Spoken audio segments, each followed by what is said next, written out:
See the tree, look at the flower, look at the bushes. Look at the green bushes, yeah. Very nice. Look at the left hand side. Dead. You know why? Because that's right next to it. Outside Asda. What the hell is this? Listen, this wasn't here before. This wasn't here 1 week ago, so...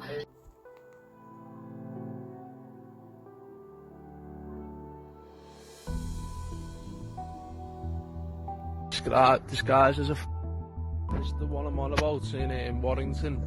Disguised as a fucking tree. Get on that.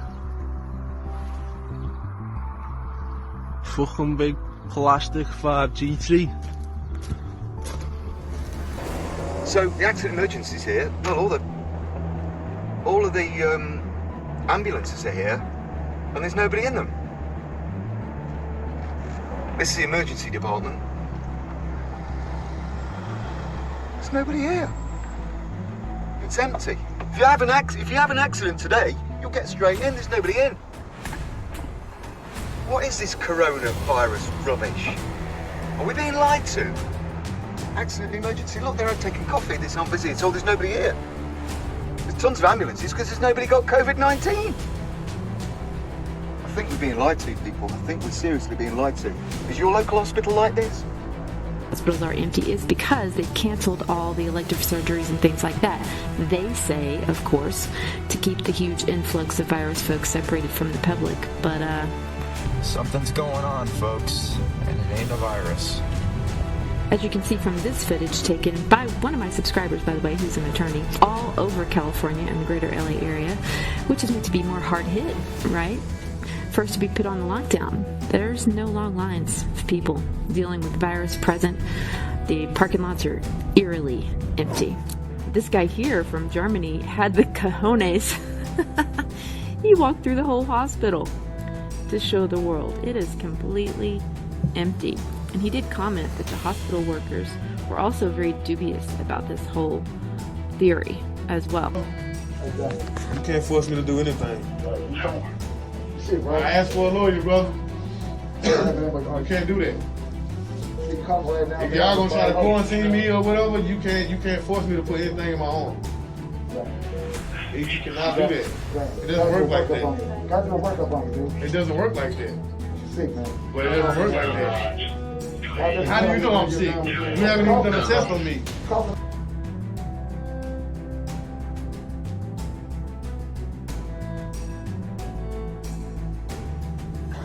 People, look at the testing centres. This is what they're telling you testing is going on in. Where's the testing? They're empty. They're abandoned people. There is no testing going on. Where's the testing? Where is it? The show that's getting put on for you. Leo and Coveney and Simon will be down now for the photo up soon and have loads of people with masks letting on to be coming in to get tested. Look, there we are. There is no bloody testing. Right down to the end, look.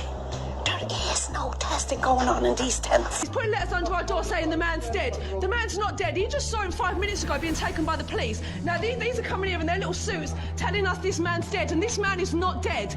We have just seen the police. We have just seen the police take him to the hospital 5 minutes ago.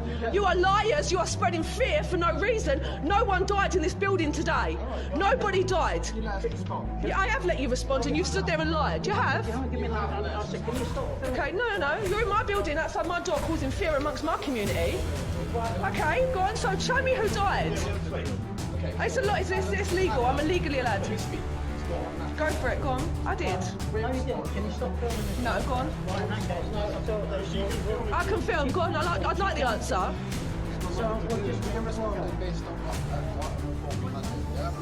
What time did you get this report, can I just ask? About a couple of hours ago, but we've literally saw this man taken away 10 minutes ago, healthy. Can I ask who gave you the report that this man was dead? From one housing. One housing told you that this man was dead, so you came around in your suits to spread fear amongst, look at them, children in there. And you're spreading fear amongst all of us. This is my work ID. I work for Well Cornell Medicine on 68th and York. I do comparative pathology research. We deal with biohazardous materials and radiation particles. We inject animals like rhesus monkeys, rats, and mice with diseases and radioactive agents. 2 weeks ago, when I went to work, I noticed the security guards were in Tyvek hazmat suits and they were armed, which is not normal, but I didn't pay it any mind. I go upstairs to work, I clock in, my boss is like, yo, listen, you're not needed, but we need you to surrender your Geiger counter. My Geiger counter was attached to my ID because we deal with radiation emissions in my department on the 7th floor, which is the only department that deals with radiation. But they wanted me to surrender my Geiger counter. When I left work, the only people that were left in my building's facility were the scientists, the professors, the researchers, and the security guards that were armed. It's not the virus that's getting people sick. It's 5G network from the radiation. And the reason why they have me surrender my Geiger counter is so if I'm in a proximity of people that have 5G networks, my Geiger counter is going to detect that I'm in a proximity of radiation. That's what's getting people sick. That's what's getting people with respiratory issues. That's why some people are dying. This is really bullshit. What's happening here is they're trying to introduce a new world order, okay? And they're using this the COVID as a cover-up because when they deploy the 5G, that is pure radiation, it causes flu-like symptoms and even cancer and leukemia. Okay, people? It is that serious. That's why we have to stop them at releasing 5G. You guys don't understand this stuff. And they're talking medical garble and bullshit because they think you're the lesser brain and that you don't understand that. No, people, this shit is simple. You can't just say someone who had a heart attack died of corona. That's what I'm saying. Ross. Alright, I think we're gonna have to put a little brakes on this. Damn, you see all that? Like, that's a bag of hype. You know what? Let's start with my man. It's not the virus that's getting people sick. It's 5G network from the radiation. And the reason why they have me surrender my Geiger counter is so if I'm in a proximity of people that have 5G networks, my Geiger counter is going to detect that I'm in a proximity of radiation. Wrong. See, this is what I'm saying. It's not ionizing radio waves that anyone's even warning you about when it's talking about 5G. And if you did a little bit of research, you would be able to see that. So I don't know how his Geiger counter is gonna pick up any ionizing radio waves when that's not what 5G is. And this is what I'm talking about. Like, you could research and find out for yourself, but people get caught up on the hype. Like, it don't really make no sense. Why is he trying to go on with the Geiger counter anyway? No. And then this next bray. You can't force me to do anything. I asked for a lawyer, brother. This next bray, it looks bad, yeah, and there's still an issue because they do force and give him a vaccination. But when you watch this brother's full the full clip, like if you go and find it on YouTube or whatever, his name's James Abram. When you go and look at his full clip, my man's walked himself into the hospital because he's sick, and then when they want to give him some medicine, he's like, nah, I don't want that. Like, my kind of point is, if you're that distrusting of the hospital, why go in there? Like, it don't make no sense. Now, if you flip it and put the shoe on the other foot, Dave had somebody walk in, sick, coughing. They think he's got corona, and this brother wants to leave and just go off out into the world and probably give other people corona. So they're going to be like, nah, we can't let him do that. It's called the police. Police come. You know the police are going to more lean to just taking the piss and then sort it out after. So whether they're right or wrong for forcing the injection on him, what's he doing going there if you don't trust him? It don't make no sense, man. But then on the flip side, we got all types of misinformation coming from mainstream media and from officials. Like, what's this about? He's putting letters under our door saying the man's dead. The man's not dead. You just saw him 5 minutes ago being taken by the police. Now, these are coming here in their little suits telling us this man's dead, and this man is not dead. Like, how are you even sending letters to people in the building saying that the man's dead and the man only got took to the hospital 5-10 minutes ago? So that means as soon as someone's written up a letter, someone's dead. Like, I don't know. But that's sus. That's sus. And then mainstream media wants to lie to you on all types of stuff. Want to tell you that certain countries ain't got 5G. Wrong. Like, they might not have a full 5G network, but they've got 5G trials going off there that are finishing up and wrapping up to go live 2020. You got them spreading fear, talking about, oh, this hospital's overrun, and then using the same footage for a different hospital a couple of days later. So you got them using it for Italy, and then a few days later they're using it for New York, saying, oh, New York's overrun, and it's the same footage. So clearly you can't trust anybody. You can't trust the mainstream, and you can't trust these people that are jumping up and down on YouTube, shouting a bag of hype things at you. The only person you can really trust is yourself, and so you have to do your own research. You see me? And don't get caught up into the scaremongering. It seems like people are just trying to scare you from each side. Love it. You know, then we there. Let's try to look at this with a balanced thing, man. So let's try and have a look. Let's see what's going on.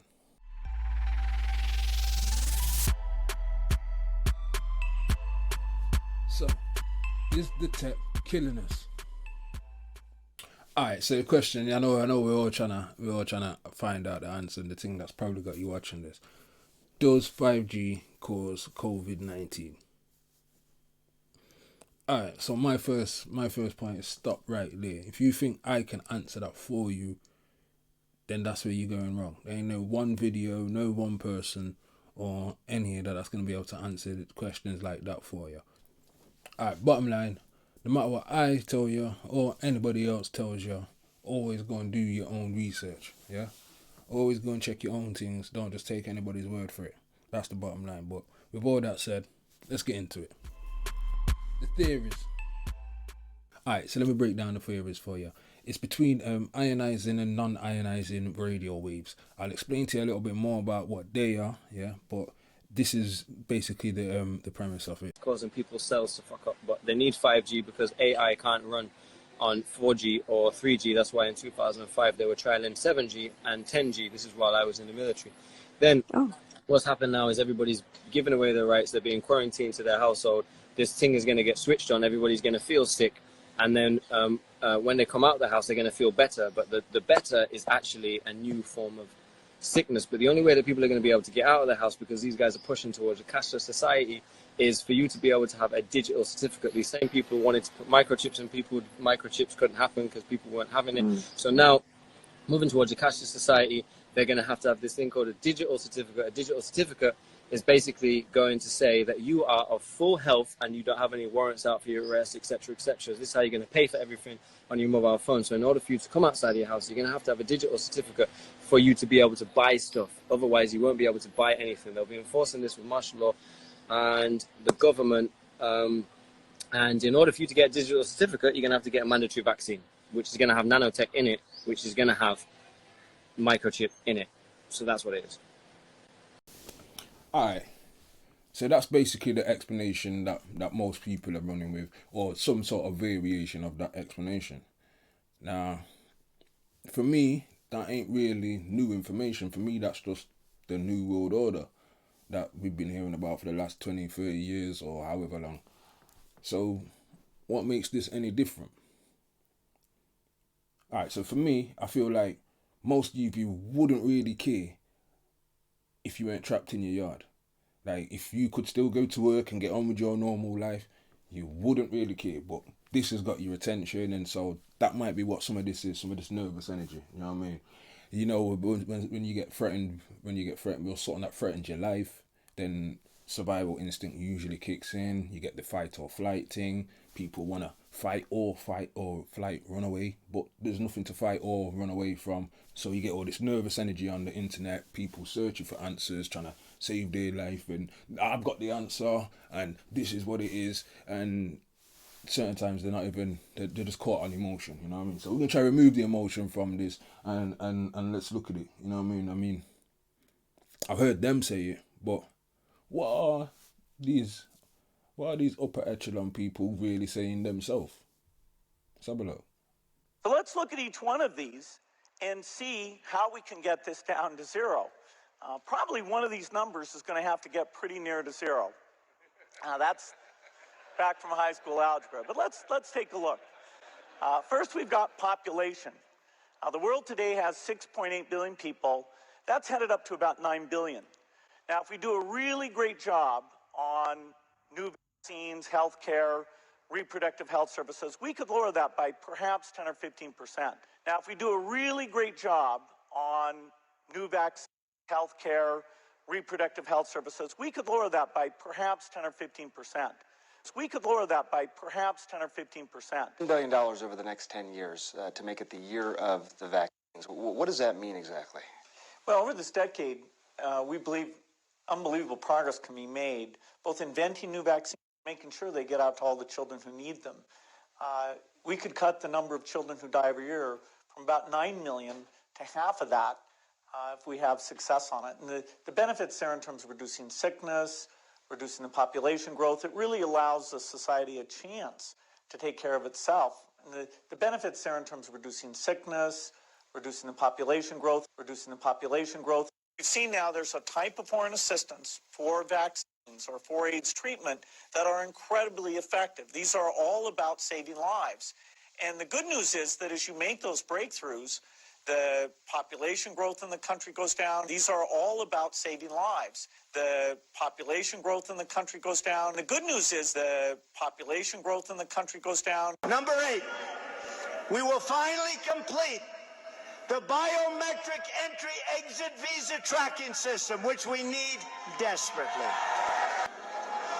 In my administration, we will ensure that this system is in place. And I will tell you, it will be on land, it will be on sea, it will be in air. We will have a proper tracking system. Device. So there's a picture of what a converged network may look like. So it's, I'm trying to show everything here. So satellites and interconnected satellites, very important.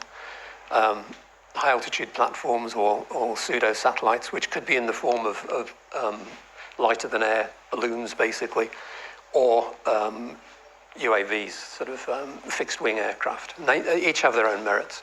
But the idea is that there's a number of different uses. So we could imagine having essentially a base station serving directly users on the ground. It could be providing backhaul to remote areas, so local cells, which are then backhauled through apps or through satellites. And then Internet of Things, again, could be served by a base station on an airborne platform. So there's a wide variety of different use cases that... World first 5G. Last month, Huawei launched the world's first chip with integrated 5G, or fifth-generation technology. It will dramatically speed up phones. 5G. And is designed to connect everything around us, transmit huge amounts of data instantly, and transform entire cities. We're now walking on the floor that touches everything in your city. Huawei Chief Digital Information Officer Edwin Diender shows off what Huawei calls Smart City. Closed-circuit cameras feed into a database with advanced artificial intelligence, and facial recognition can identify everyone, cross-reference license plates, and analyze unlimited information. Diender calls it the future of policing. Where, for example, today, teams manually need to have to look through CCTV camera footage. With a good video cloud analytics platform, you can say, I'm looking for a white guy, blue jeans, red t-shirt, and give an order or a query, almost like a Google search. I can say, find me this black car with this particular license plate, of which I think it is an L or a 7, a W or an M, but I'm not sure. Then the system can look into different camera points, for example, and does it for you. The Smart Light network has the ability to spot an unattended bag at an airport and alert security, show drivers to empty parking spaces, alert shoppers of sales as they walk past retailers. Existing LED lights can be retrofitted with sensors to monitor pollution, measure snowfall, sniff out a dirty bomb before it can spew radiation. There's no end to the kind of information you could gather. Yep. And therein lies the problem. In the future, the smart network could track every place we go, everything we buy, everything we do all the time. Raw. You know when you hear it like that from the horse's mouth? That's a bit deep. Yo, so they do want to reduce population. They do want to do all these mad little... Boy, bio ID tracking system or biometric tracking system. smart grid around the world, like. But they ain't done there, you know. Like, you see when I was looking into this, so you see Bill Gates says he wants to help reduce the population. You see Trump talk about this biometric ID system. It's just the eyeball thing and all them kind of things there that they're working with. UK's got it. Like, so you hear them talk about this. It's gonna be on sea, land, air, everywhere, and then you look at the setup. You see the diagram how they've got it, and then you see how certain places have already got smart cameras and smart things set up and what they can already do. I can understand why they'd be chasing this technology so quick or pushing it so hard, because it helps bring on that next level of control. But yo, they ain't even done there yet, you know. Like, check this out. They got a camera that can read your heartbeat through your clothes while you're moving. So you could be walking, moving about, and the thing's pointing at you, and it can tell them how fast your heartbeat is. So obviously things like when you go through the airport and they say, "Oh, have you been around any drugs or anything like that?" They can make you stand somewhere and be reading your heartbeat, or be monitoring people in public locations. And be like, "Oh, that's a bit dodgy." Or there's things that they can use this thing for. So it's like, rah, you can read your heartbeat through your clothes while you're moving.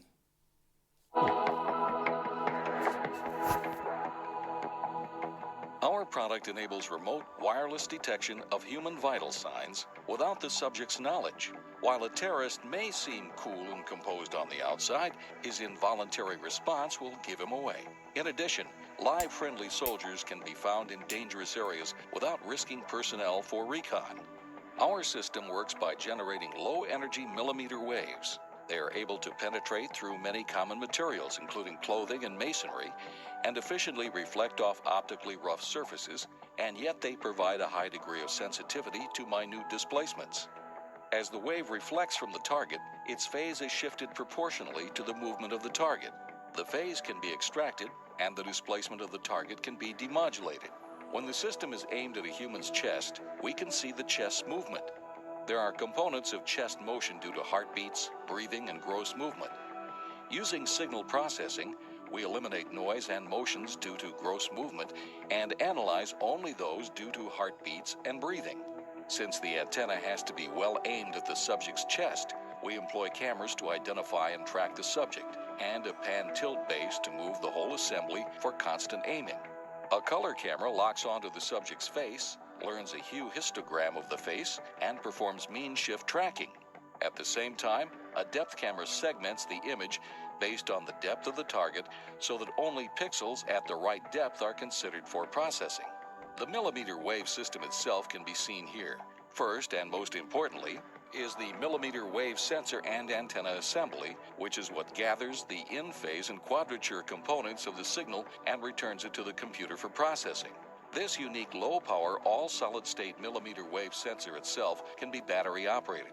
Then, there are the cameras, which perform the real-time detection and tracking of a human subject and return the data to the pan and tilt base, which is what moves the entire assembly and follows the subject as he moves around and maintains the aim at his chest.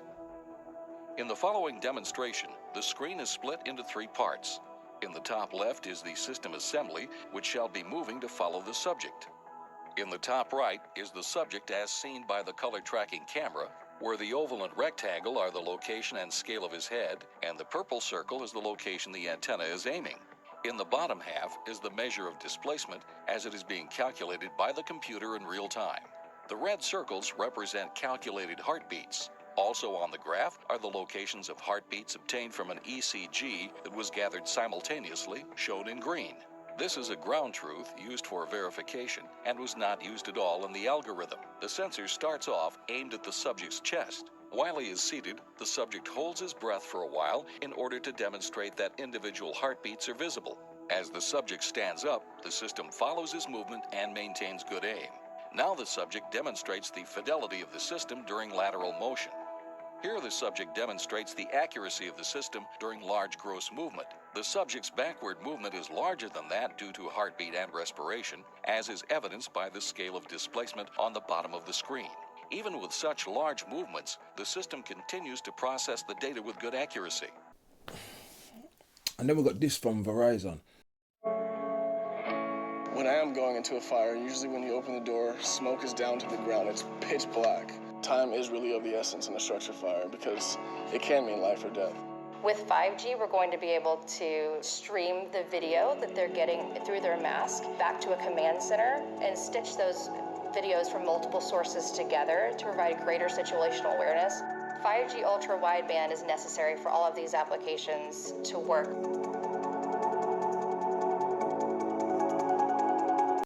Then we start looking at things like this. It makes you think, is there something into this? So let's have a look. She served as President Clinton's appointee on the Chemical Safety and Hazard Investigation Board. She was also a senior advisor to the Assistant Secretary for Health in the Department of Health and Human Services in the United States, and as such has counseled many leading officials in the United States, United Nations, World Bank, European Environmental Agency, the Pan American Health Organization, and the World Bank. How many of you have an iPhone? You got to legal? All right. Now click on RF exposure. Now you can read it later, but it's basically telling you that you need to know, don't keep the phone in your pocket or you will exceed the as-tested exposure guidelines. Now, how many of you knew that before today? Because they actually are now giving people this information. Telstra is telling you to use a hands-free device to keep a mobile phone away from the head and body, because mobile phones and Wi-Fi devices emit pulsed microwave radiation. 900 times a minute, it's looking for a signal. It says to the tower, where are you? Here I am. Where are you? Here I am. It's smart. That's how it's supposed to do. Now, when the phone rings, the worst time for you to put a phone right next to your head is when you answer it and say hello, because it's smart and it goes to max power. And bone marrow, and look here at the radiation as it gets into the groin area. And that's just from having a mobile phone modeled into the pocket. The United States magazine Consumer Reports recently recommended that nobody keep a phone in their pocket. Nobody. And in fact, if phones were tested in pockets, they would exceed the as-tested exposure guidelines, which is why Telstra has recently issued that advice. iPads and other devices are called tablets because they belong on tables. They are tested 20 centimeters away from that big guy that I showed you before. 20 centimeters away. They are not approved to be held in the laps of little children. I want to share with you this statement from the FDA website. There is no pre-market safety testing for phones. There could be, that is, their authorizing statute could allow it, but the FDA website says they do not review the safety of cell phones. The World Health Organization had reviewed all of the evidence and decided that mobile phone radiation was a possible human carcinogen. How many people had heard that? If people started to use phones regularly before age 20, as most of the world is doing now, there was 4 to 8 times more brain cancer after they had passed 10 years. In fact, most epidemiologic studies find no increased risk of brain cancer from mobile phone radiation. They don't. Until 10 years of heavy use. And by the way they define a cell phone user in these studies, I'm not making this up, is somebody who makes 1 call a week for 6 months. And there's a tremendous amount of sponsored research by people who are hired to do studies to find no effect. And that's plagued this field. I am both a toxicologist and epidemiologist, so I have to tell you, we should never rely or insist on epidemiologic evidence before taking steps to develop precautionary policies. Otherwise, we're treating people like they're in an experiment, often with no controls. So epidemiology confirms the past.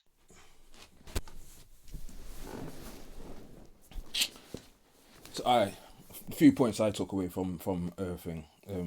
She says that the phones aren't safe in your pocket. Current ones that we got, like, and there's guidelines on that. That they emit pulse waves, so it's not just the frequency of the wave or the power of the wave. It's also the pulse. There's other characteristics basically to a wave. So when they're just focusing and saying, oh, it's safe to use below this power this frequency below this power is safe to use. They're being a bit tricky because they know there's more characteristics to a wave than just the power. She said, don't put the phone by your head soon as you answer it, because that's when the phone goes to max power.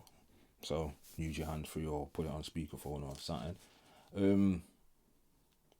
She said there's no testings on the phone, or well, the FDA or whatever, they don't have to test the phone, so they just release the phones, and then if there's a problem, that's when they'll backtrack it. So if someone finds a problem with the phone and says, yo, it's emitting, that's when they'll sort it out. It's already been the radio frequencies have already been identified as possible carcinogens, and recommended that it's upgraded from possible carcinogens to definite. If you don't know what a carcinogen is, it's something that's a bit like poisonous to your system, and it can mutate your cells. So like smoking, it can give you lung cancer. That's because it's a carcinogen. Lead, all those kind of things. Asbestos, all these kind of things. In fact, I'm not even sure about asbestos, but lead and all them ones definitely. She explained how they finagle the studies, like how they work the studies in their favour. Like I said, they'll recommend the power and things like that, but it's more than just that characteristic of it. And she also recommends that we use what they call the precautionary principle. You'll hear a few of these people mention the precautionary principle, and it's just basically saying that we should run tests on something before we release it on the public. As the public ain't guinea pigs, we shouldn't just release it and then if people get sick, then take the evidence from people getting sick to then say no, this is wrong or this is. We should test it first and then release it. Yeah. All right. So with her laying down a few bits of information about what she already knows about current stuff, let's follow that vein on why we can't really trust some of the data or some of the mainstream data that they tell you. Yeah. For those of you who don't already know, in 2015, over 200 scientists from 41 different countries already communicated their alarm to the United Nations, to the UN, and to the WHO. By 2019, 26,000 scientists had signed the petition calling for a moratorium, an urgent and complete halt to the FIVEG rollout due to its having been proven, quote, harmful for humans and the environment. And in response, they got a big, fat nothing burger. And while the WHO has named that EMF contamination in occupational and residential areas can be a stress factor, they have done nothing and have no plans to encourage the public toward the eradication of these fields at all. So, FIVEG, specifically the 60 gigahertz frequency that is being used in CH right now, and by the way, which is slated to be released all across America, has very specific biological impacts that very few people realize, and some I've been able to piece together and will be presenting to you here in this video. How these impacts from this radiation can perfectly mimic the pandemic that everyone is up in arms about. While you will see truly viral, non-stop news feeds pushing out the fear, the virus coverage. And while it could be true, like I posted in my last video of leaked footage, that CH is underreporting these numbers, what they are not telling you, and they will not tell you, are legitimate reports on the road of exactly what symptoms these people are experiencing, because then you too can start to put it together. But also, you're not going to see any correlation of the timing of this outbreak to the release of the 60 gigahertz frequency. So, we know that 60 gigahertz has been released all across China because, like America, they too have decided to make that specific millimeter wave unlicensed. Why does that matter? Just like the FCC allocated 2.4 gigahertz to be unlicensed, which is why all your Wi-Fi routers, your landline cordless phone, even your baby monitors are running on 2.4 gigahertz microwaves. Because the companies that make products that run on microwaves, they don't want to pay a separate license fee to use it. And so what people don't know is that the FCC didn't just randomly pick 2.4 gigahertz. In fact, it was selected by this entity right here. Look at your screen to see it because I'm not going to say it. Right. These guys were responsible for its selection. Do you know what other products they make? Now, this 2.4 is a frequency known to cause these problems I won't go into now, but my point is, in the same vein, 60 gigahertz is also selected to be the next unlicensed frequency, and so we the people will be bombarded with it. That means to me, we need to know what it does. What does it do?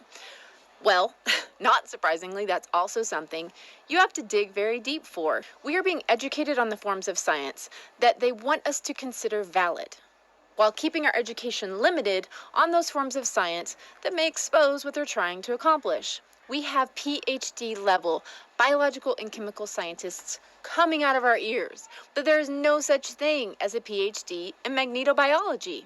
What's magnetobiology? Exactly. It's the study of how electromagnetic fields, like 2.4 and 60 gig, have impacts on the human body and all biology in general, like bees, key to our food chain. Wouldn't you think that the study of the very fields that have been exponentially increased upon all of us would be something that these groups would be funding? You would think, but they're not. Anyway, I digress. So, the impacts of 60 gigahertz are not widely published information, but here's what I can tell you. And it's in part, ironically, from the promotional material of the big telecom companies themselves. Here it says, 60 gigahertz has a very distinct impact on none other than oxygen itself. Yes, here are the articles released by companies who are touting the benefits of 60 gigahertz. They openly admit that 60 gigahertz is absorbable by oxygen. You can see in this graph here its impact on oxygen. All the frequencies before 60 gig are non-impacted. Then once it hits that frequency, it spikes and becomes hugely absorbed by oxygen. Now, in this article by the companies selling products that are going to run on 60 gig, they say that it's going to help its interference levels. Oh, isn't that nice? They don't want your first shooter video games to lag. And most of us know from mainstream releases promoting FIVEG that things like water and trees are going to get in the way of this frequency. So how in the world does this even make sense that we are using it? Unless their intentions are something else besides faster speeds.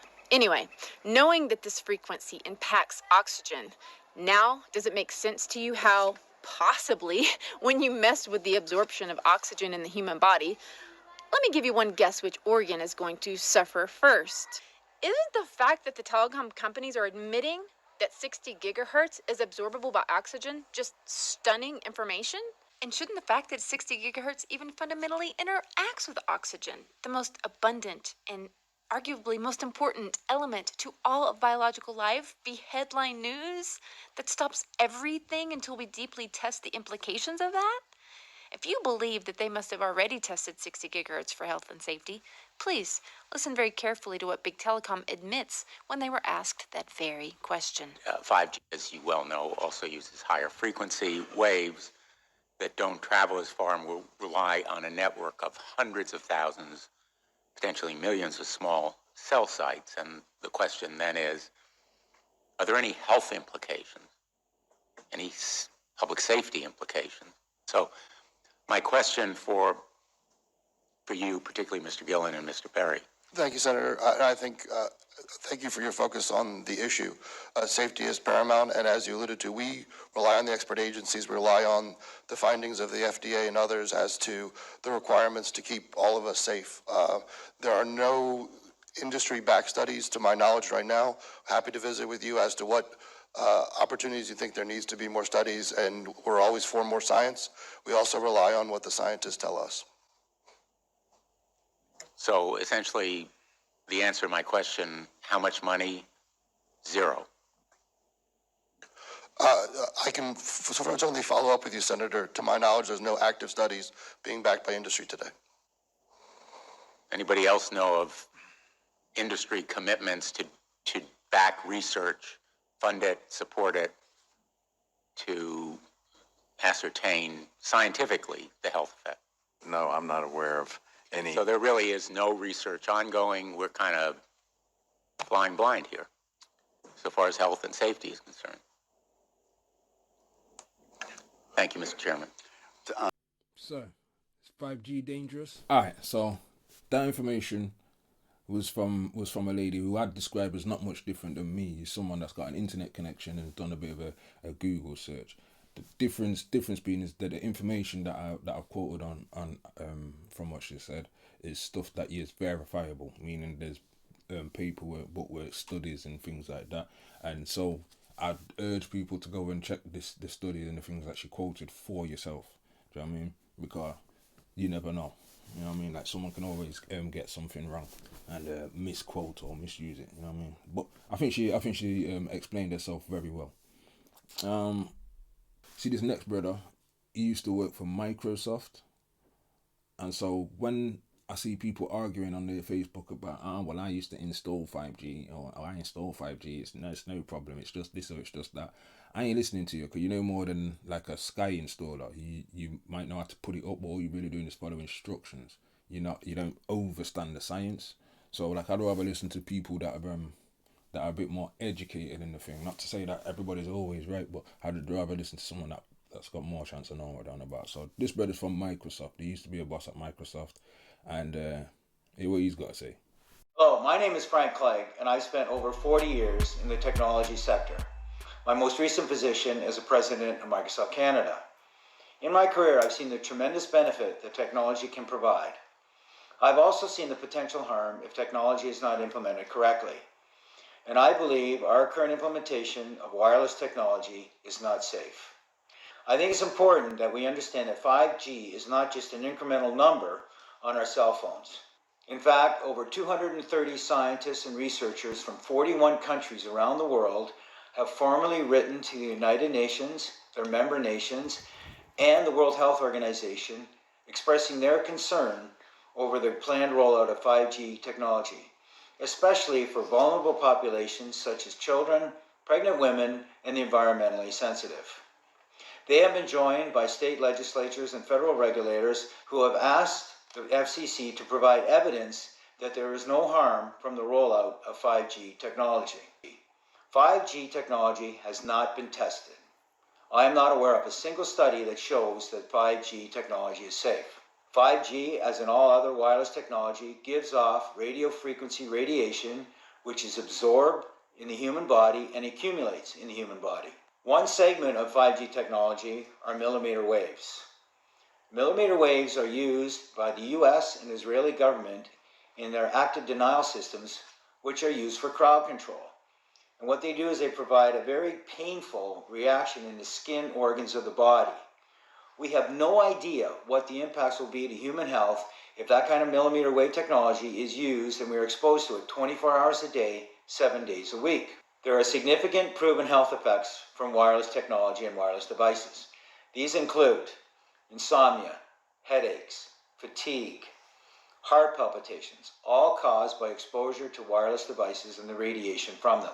More serious symptoms and conditions include heart arrhythmia, infertility, tinnitus, numbness or tingling in the extremities, diabetes, cancer, and permanent DNA damage.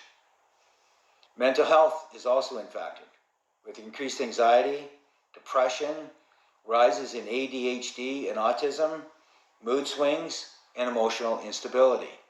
In fact, all of these health factors and conditions have risen exponentially over the last 30 years, and hundreds of studies that show proof of biological harm from wireless devices.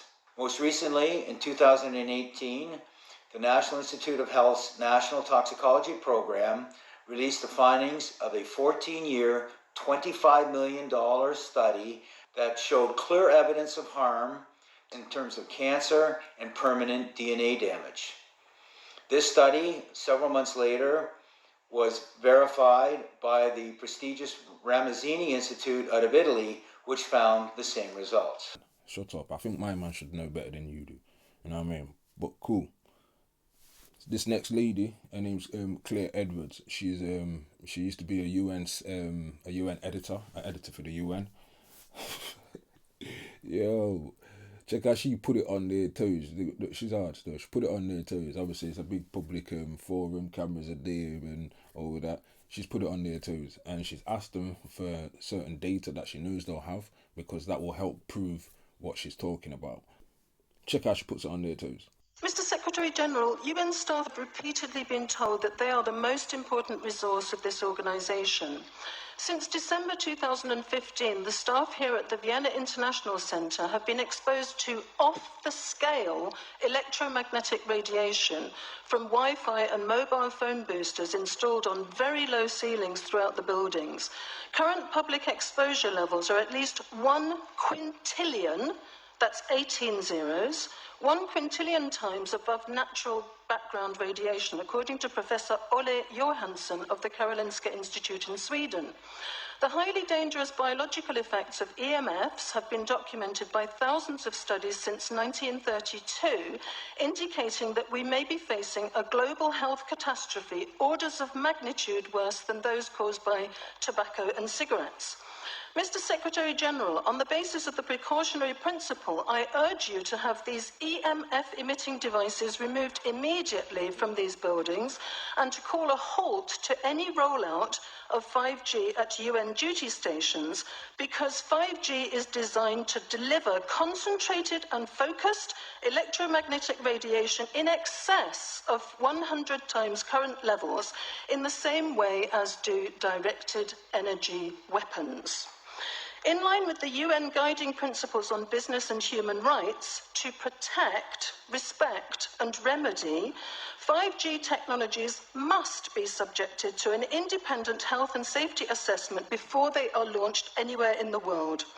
There is currently an international appeal signed by 237 EMF scientists from 41 nations urging the UN and particularly the WHO to exert strong leadership in fostering the development of more protective EMF guidelines, encouraging precautionary measures and educating the public about the considerable health risks, particularly the risks to children and fetal development. Mr. Secretary General, I think we have a unique opportunity here at the UN office at Vienna. Since our medical records are digitized, you have the choice and the possibility of releasing data on a closed population exposed to off-the-scale levels of electromagnetic radiation in a metal-walled building, which exacerbates the situation, to establish if there have already been abnormal health consequences for the UN staff here in the last 28 months. I urge you to do so and stop any rollout of 5G immediately. Thank you. Yeah. Just put on there till it's hard like that. Yeah, man. She compared it to a weapon and all these different. Yeah. I like the way she went about that. Well done, Bobs. Alright, so this next woman, Antonia Antonazzi. I hope I haven't butchered that name, but she's a UK MP. So this conversation is going off in about MPs and our government. And I was watching a parliamentary debate one time because I like to see what kind of things that are actually said by these MPs. And again, same kind of thing. Antonia's trying to put it on the government's toes, like, yo, stop trying to deny and actually just accept what's already been found out and use that as good enough reason to go ahead and do more tests or make sure that the thing's safe. Because it's like you got evidence to say that there's damage caused and you got no evidence to say the thing is safe. And you know why that is, Carl. They don't want to do them studies to find out if the thing's safe, because if they do that, it's probably going to prove it's not. So none of them. But here's they're putting it on the government's toe, saying like, yo, no, there's something to this.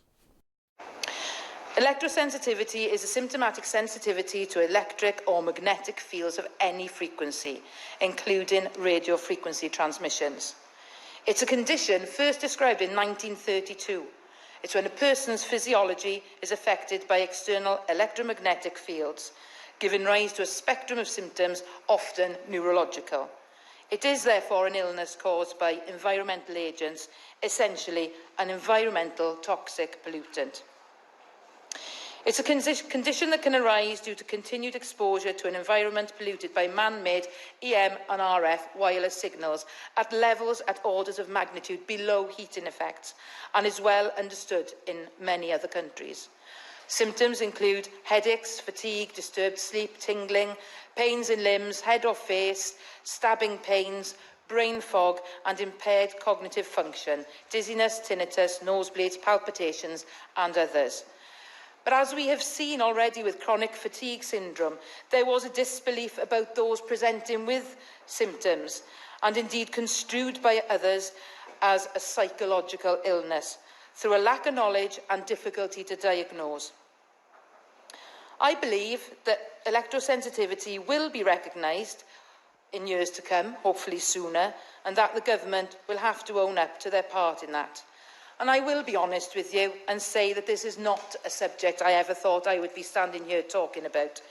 Yet, as a mother, I was always keen to charge my son's phone outside of his bedroom while never applying the same rule to myself. Parents seem to care more for their children, especially when we hear that masts being put up on primary schools, more recently one in Haringey, they are stopped and the masts are no longer being put up there. There is something in this. Alright, so I'm not an expert or nothing like that. So do your own research, check all everything. But here's the science bit on it, yeah? So pay attention. This is like the an explanation on what's the actual problem with 5G now, yeah? Listen up. The way that the 60 gigahertz impacts oxygen is this. Oxygen, the atom, is O. Oxygen, the molecule, is O2, two atoms together. Now, these two atoms creating the oxygen molecule are sharing some electrons. 60 gigahertz causes the electrons surrounding oxygen molecules to spin. Right. Somewhat akin to how high-powered microwaves running on 2.4 are impacting molecules in foods such as water. They're heating in part by impacting those molecules to rotate or oscillate with each wave. The movement energy from the rotation of these super tiny water molecules is actually helping to heat the rest of the food. So in a similar way that 2.4 causes H2O to oscillate, 60 gigahertz, even at lower powers, is causing the electrons on oxygen molecules to spin. And as you might imagine, changes to the spin frequencies on oxygen electrons can have impacts on human biology. When you breathe in, the reason that breathing air into your lungs gets oxygen into your blood and therefore in important places like your brain is because the oxygen entering into your lungs gets picked up by a very important iron-containing protein called hemoglobin in your blood.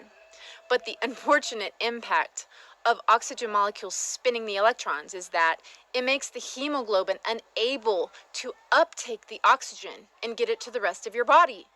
Now, this info is taken from a textbook called Magnetobiology, Underlying Physical Problems.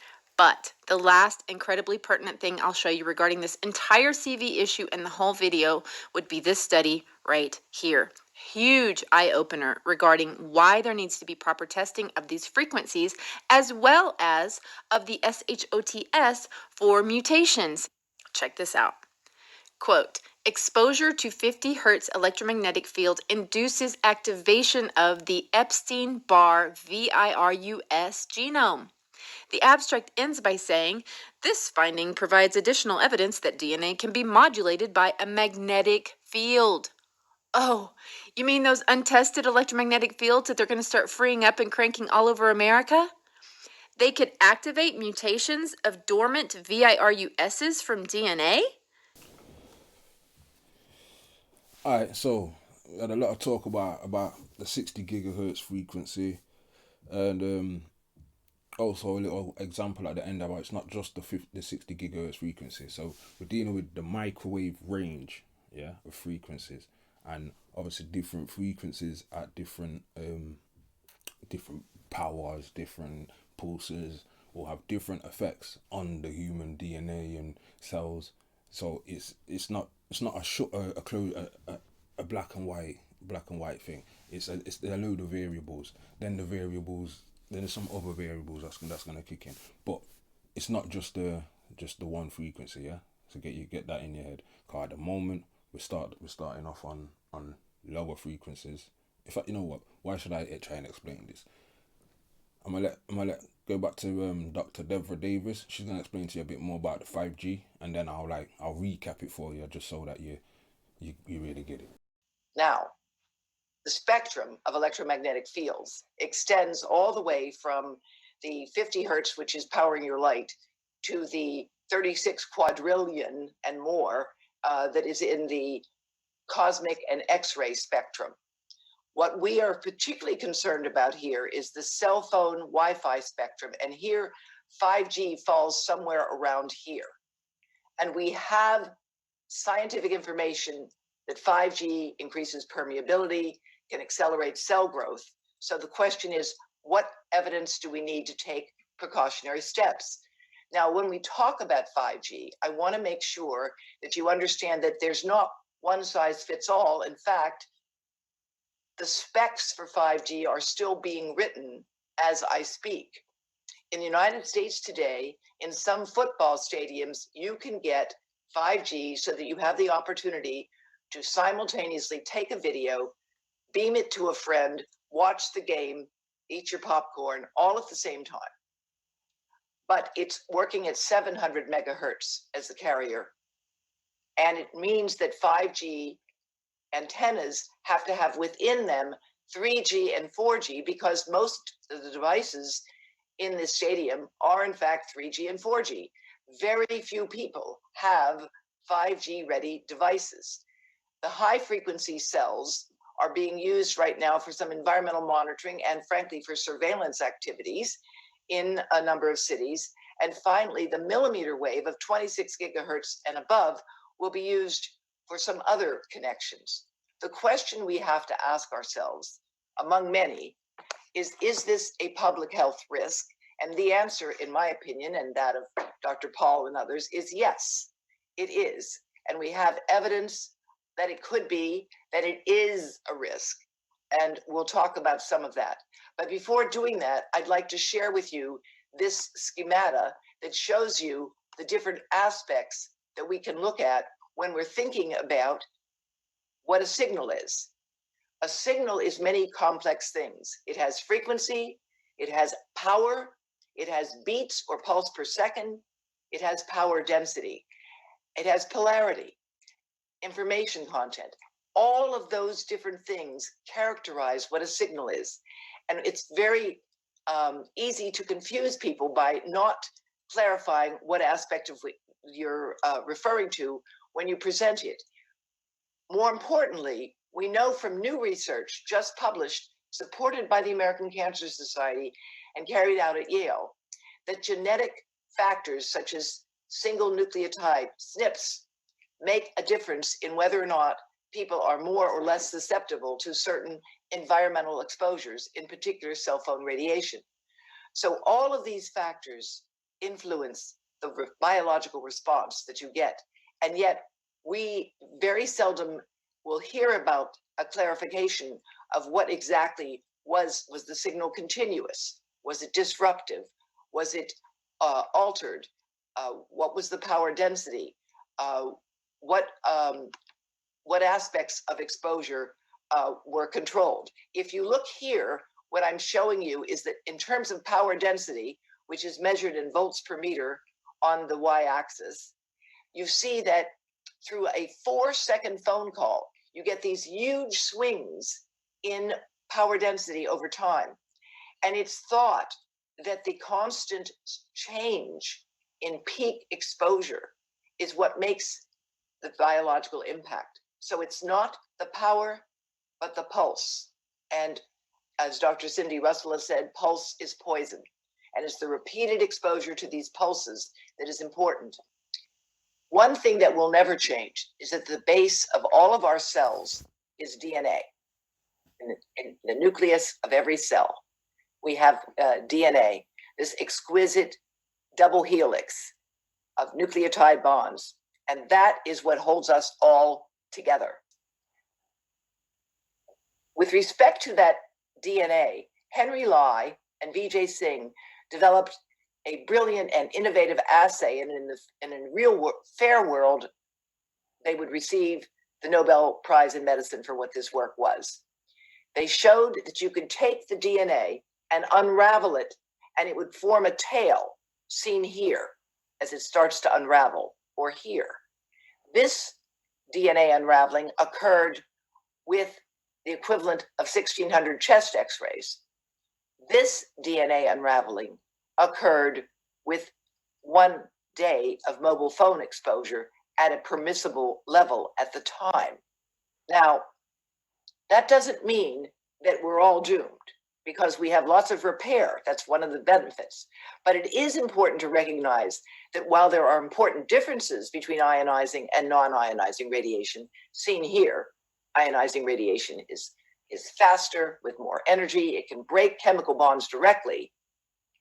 But non-ionizing radiation, with its lower frequency and lower energy and thermal effects, also can in fact damage DNA.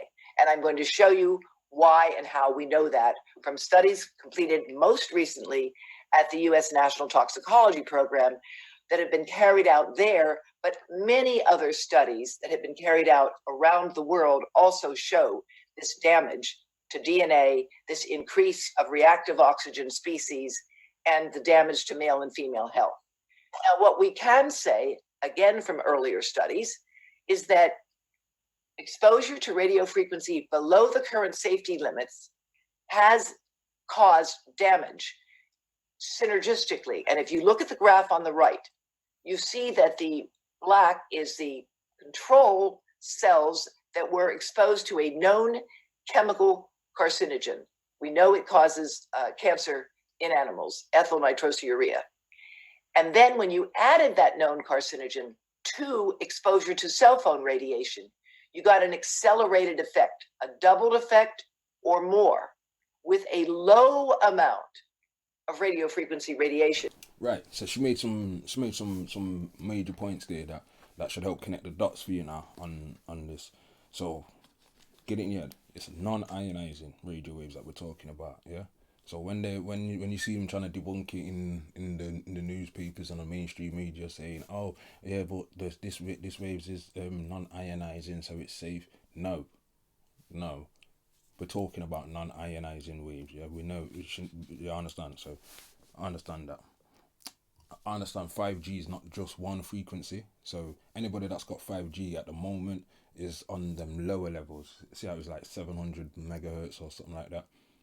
And then it goes up to like 300 gigahertz or more, something like that. But there's a wide range, yeah. And kind of like when they brought out HD TVs, yeah. The first set was HD ready, and then once HD was proper out, then you had full HD TVs and things like that. Yeah, it's like anyone that's got 5G now, you got 5G ready, yeah. That equivalent, you're on the bottom level, and then as it goes up and they start cranking up different frequencies and using different frequencies, that's when you're going to see more and more different problems.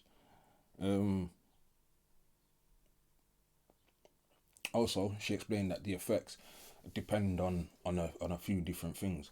So it depends on your sex, your age, your genetic markers, your nutrition, what kind of cell type the radio frequency is working on, your position. So it's not just one size fits all, like, oh, it's just bad for everybody. Like, there's different things, you know what I mean? There's lots of different variables that would make it hard to pinpoint, oh, this frequency is going to do this to everybody, because it's not. It's going to have different effects. Yeah.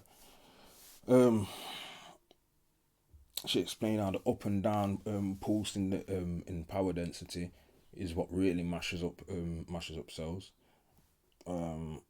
She proved that she gave evidence that it was proven with 24-hour phone use damages DNA. So she gave that example where they had a normal cell and a cell that had been unraveled.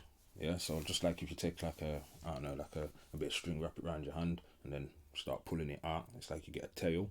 They did that with like 16,000, equivalent of 16,000 chest x-rays to get the DNA to unravel, and then the same thing happened within 24 hours straight use of mobile phone, and that was below the guidelines. So anything that's above the guidelines aren't even included in what the guidelines are talking about. You know what I mean?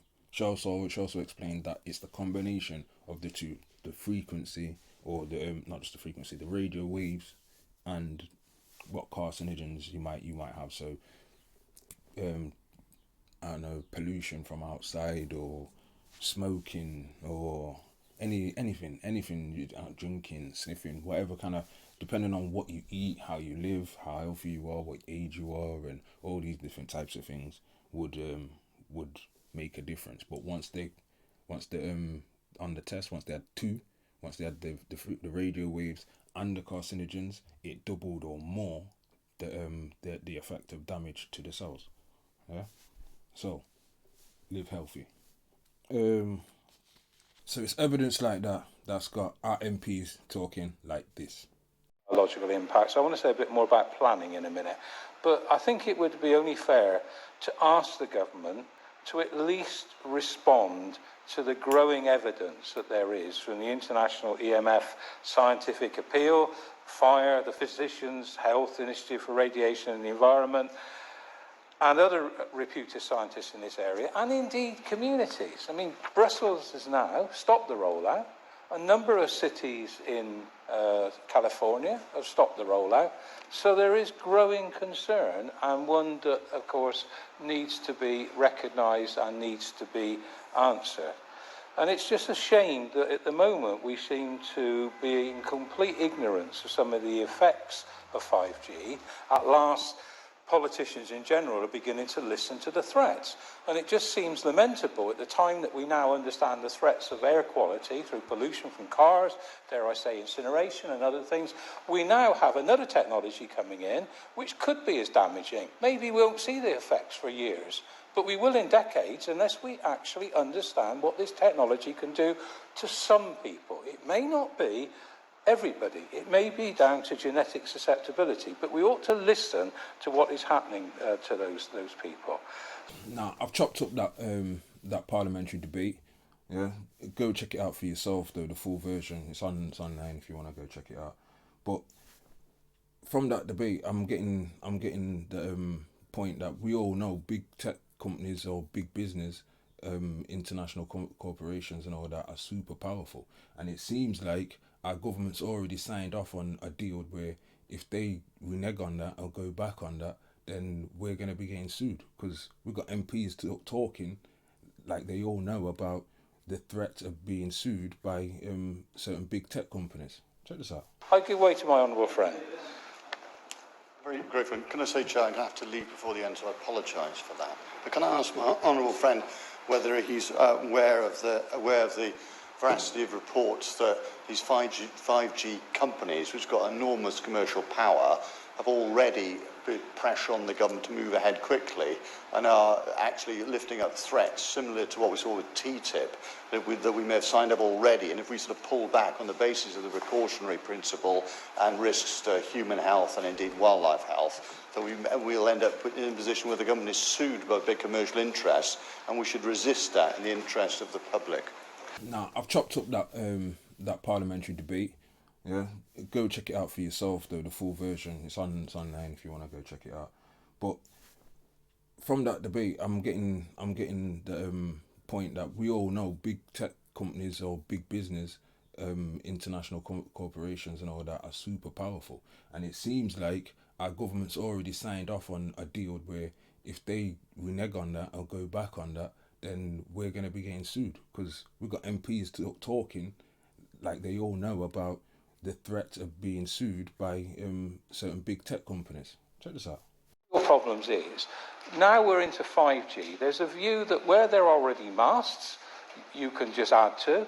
Where there are no masts, you can already put additional technology on them. And I asked the Minister, the biggest worry is that there's a view, certainly in Stroud, that lampposts will be a perfectly acceptable means by which these masts can be substituted by not having to put new ones up. You can just put them on to existing infrastructure. So it'd be useful to know from the Minister what powers there are, because I understand in terms of the electronic communications code powers, it's virtually granted unlimited power to the companies to either construct or maintain or develop the current infrastructure without any planning permission.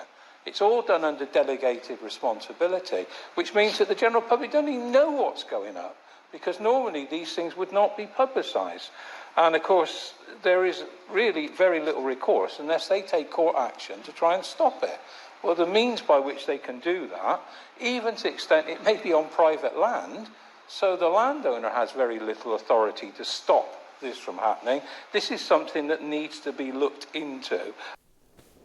Now, obviously the government's going to use whatever lack of studies they can to say it's safe, or go with whatever guidelines they want to go with. But like I said, this evidence is out there for you to find for yourself. And so MPs are saying, yeah, but I can understand that it's not just the power, it's also intensity, it's also density, the information, the pulse. There's all these things, and these guidelines that are referencing that is safe are only referencing that one angle. So that's what this next lady is raising at. So when the lady that's speaking on behalf of the government tries to say, oh yeah, no, it's cool, and the woman say, no, I'm talking about not just the frequency, also the power and the pulse and them things there. And then the government lady tries to make a little smart aleck joke. I happily give way.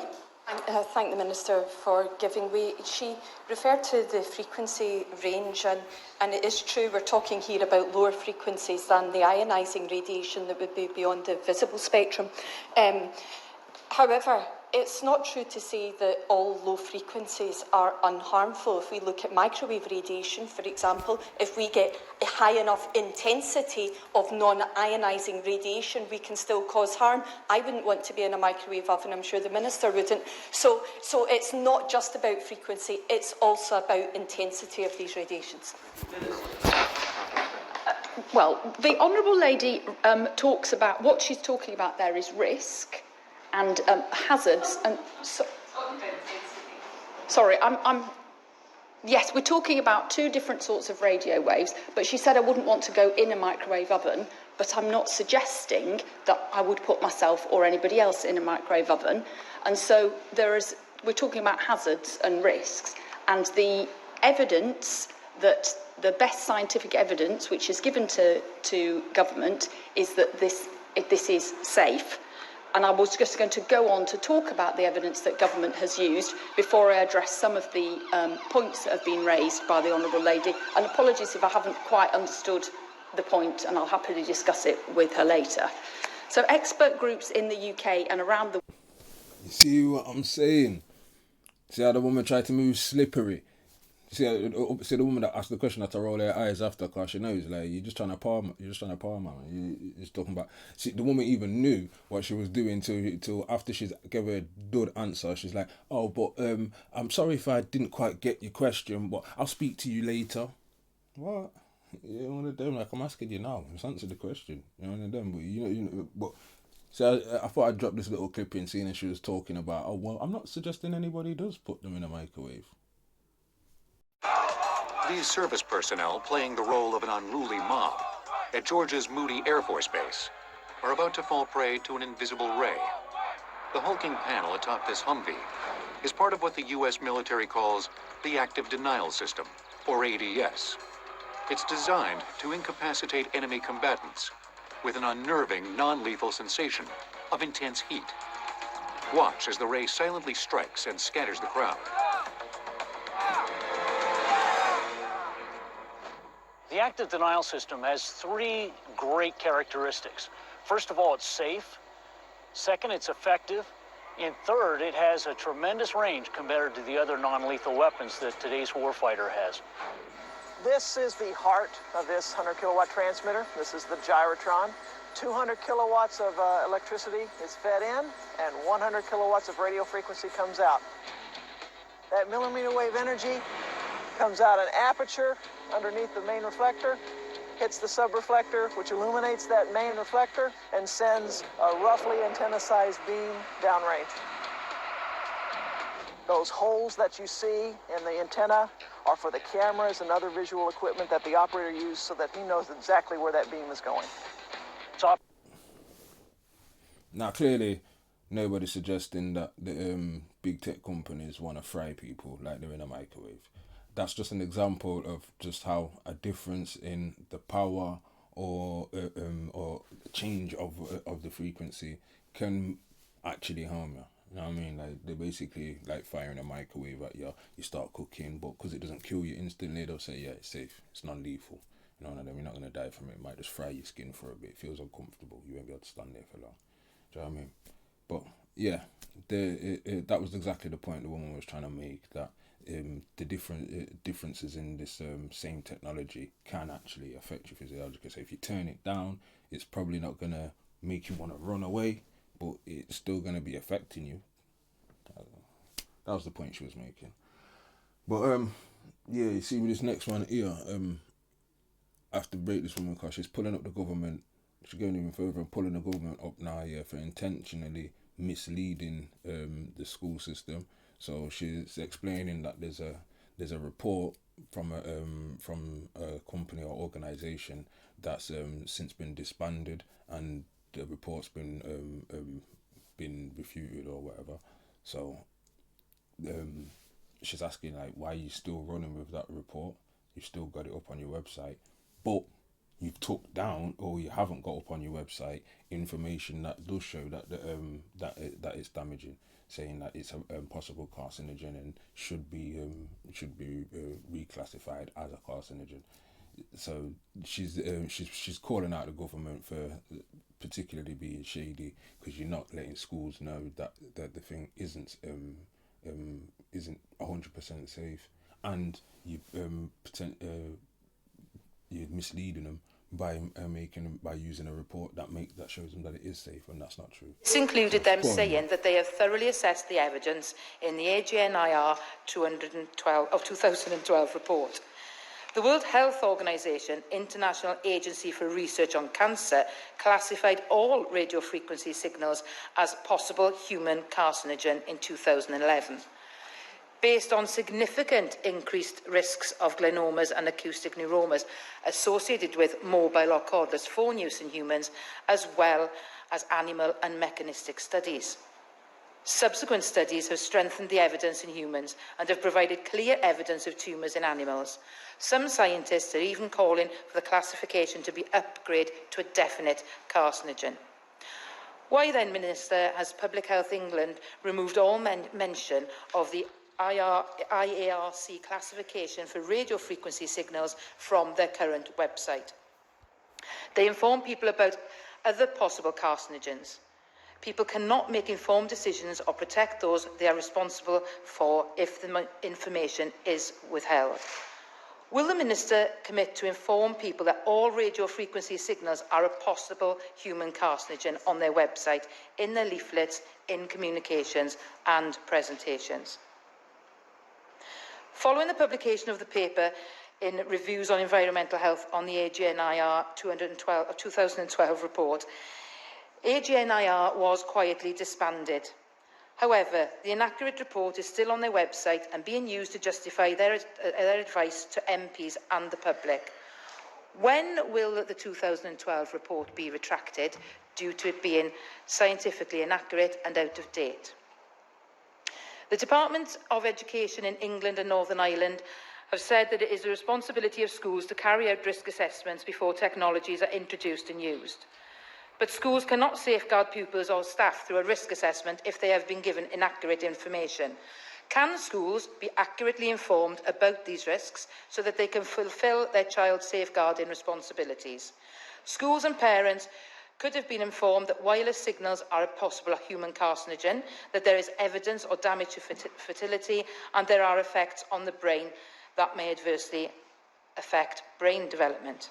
Schools could have been advised to use wired technologies to prevent possible harm to health and the development of children. The EU sent out a cautionary message about Wi-Fi regarding school children, yet only France removed it from their primary schools. The Cyprus government has produced short and practical videos warning teenagers and pregnant women about the risks of radio frequency signals and offering simple actions. When will children, young people and parents or pregnant women in the UK be offered similar advice so that they can take steps to stay safer? Public Health England and the Department of Health and Social Care, by denying the existence of adverse effects and providing inaccurate information, have prevented the UK public from living and working in safe environments. When will the government listen to the warnings from scientists and doctors to help MPs better protect their constituents? Because we need to be honest about the risks if we are going to have the possibility of developing safer technologies in the future. So, alright, this next guy, his name's Dr. Tom Cowan. I believe he's into anthropology. And he's quoting a guy called Rudolf Steiner, who's famous in the virology world. If you want to look him up yourself. Rudolf Steiner, and Rudolf Steiner's got a different approach to viruses. I'll let him explain to you what a virus is, or what the current thinking of what a virus is, because you got to understand when you've got scientists and all that, they'll have their current thinking, and then the what's getting taught at the school level will be what used to be the current thinking. So every time they've got new developments in the current thinking, it takes a while to filter down. Yeah. So he's going to explain to you what the current thinking is about viruses. And we have essentially all of these pieces of RNA and DNA in our cells, in our genetic material. And they say 20% of our actual chromosomes are so-called junk, or now they say they actually are viruses that have merged with our DNA.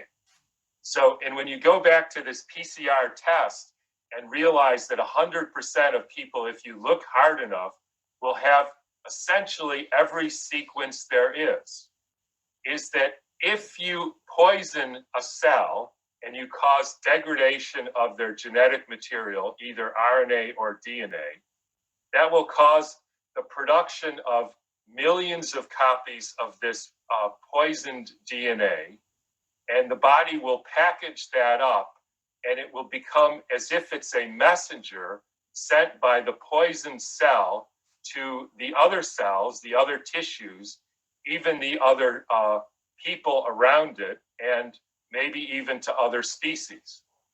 In other words, we know that these so-called viruses are not free-living. They emerge from within your cell, and we think they emerge when you have broken DNA. In 1918, after the biggest pandemic, the Spanish flu pandemic of 1918, Steiner was asked, what was this all about? And he said, well, viruses are simply excretions of a toxic cell.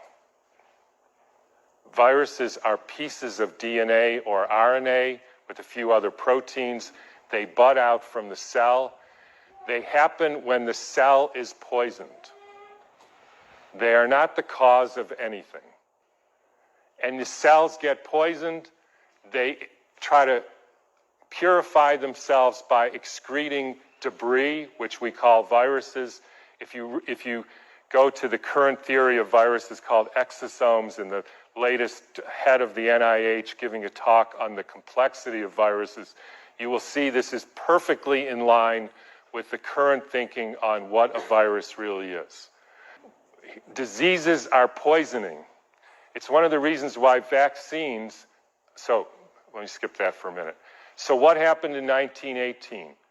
There was a huge, in every pandemic in the last 150 years, there was a quantum leap in the electrification of the Earth. In 1918, late fall of 1917, there was the introduction of radio waves around the world. Whenever you expose any biological system to a new electromagnetic field, you poison it, you kill some, and the rest go into a kind of suspended animation so that, interestingly, they live a little bit longer and sicker. And then starts in World War II with the next pandemic, with the introduction of radar equipment all over the Earth, blanketing the entire Earth in radar fields. First time humans have ever been exposed to that. In 1968, there was the Hong Kong flu, and it was the first time The Earth has a protective layer in the Van Allen belt, which essentially integrates the cosmic fields from the sun and the Earth, from the moon and Jupiter, etc., integrates that and essentially distributes that to the living beings of the Earth. And we put satellites emitting radioactive frequencies in the Van Allen belt. Within 6 months, we had a new viral pandemic. Why viral? Because the people are poisoned, they excrete toxins, they look like viruses. People think it's a flu epidemic. In the 1918 epidemic, the Boston Health Department decided to investigate the contagiousness of this. So they, believe it or not, took hundreds of people with the flu and they sucked the snot out of their nose and injected it into the healthy people who didn't have the flu, and not one time could they make the next person sick. They did this over and over again, and they were not able to demonstrate contagion. They even did it with horses who apparently got the Spanish flu, and they put bags over their head, and the horses sneezed in the bag, and they put the bag over the next horse, and not one horse got sick. You can read about this in a book called The Invisible Rainbow by Arthur Furstenberg, who chronicles all the steps in the electrification of the Earth and how within 6 months there was a new flu pandemic all over the world. And when you hear the normal explanations, how did it go from Kansas to South Africa in 2 weeks? So the entire world got the symptoms at the same time, in spite of the fact that the mode of transportation was horseback and boats, and there's no explanation for it. They just say, we don't know how that happened. But when you think about it, with these radio waves and other frequencies that some of you have in your pocket and on your wrist, you can send a signal to Japan and it arrives instantaneously. So any of you who don't believe there is an electromagnetic field that communicates globally within seconds just is not paying attention to this. Alright, so I'm going to end up twisting your head even more with this one here, because this is what I'm trying to say. You have to do your own research so you can make your own mind up, yeah? Because this is the stuff that I've found. If I keep doing more and more research, I'll find more and more stuff to go either way. So, like, do your own research. But when I was looking into this now, I see that it's not even just the 5G that's an issue at the moment now. There's doctors that have got problems with the actual tests that they're using to test for the thing at the moment. And one of the things that that was highlighted is that the guy that actually invented that procedure, the PCR test, or the RT-PCR test, he is actually been quoted as saying that it was never intended to find contagious diseases or infectious diseases. Like, so the basic purpose of the test is if you've got a small bit of information, like a little bit of DNA, then you can turn it up. It boosts everything in there, so you can just see what's there. So it's not specified to identify everything. For that same reason, it boosts everything. So depending on the level of times that you boost it, depends on how much you see. Yeah, I'll let him explain it, and then I'll try and explain it better for you in layman's terms. Biomarker, and this could be a test for lung cancer. So I thought it was quite interesting and coincidental that the same exact procedure was developing a diagnostic test for lung cancer as was developing a diagnostic test for this pandemic pneumonia. So let's look a little bit more in detail at this test. So this is that RT-PCR stands for, it's a mouthful, but it's reverse transcription polymerase chain reaction. And the RT part refers to that we're using it to amplify RNA rather than DNA. If we were using it to amplify DNA, it would just be called PCR. Okay.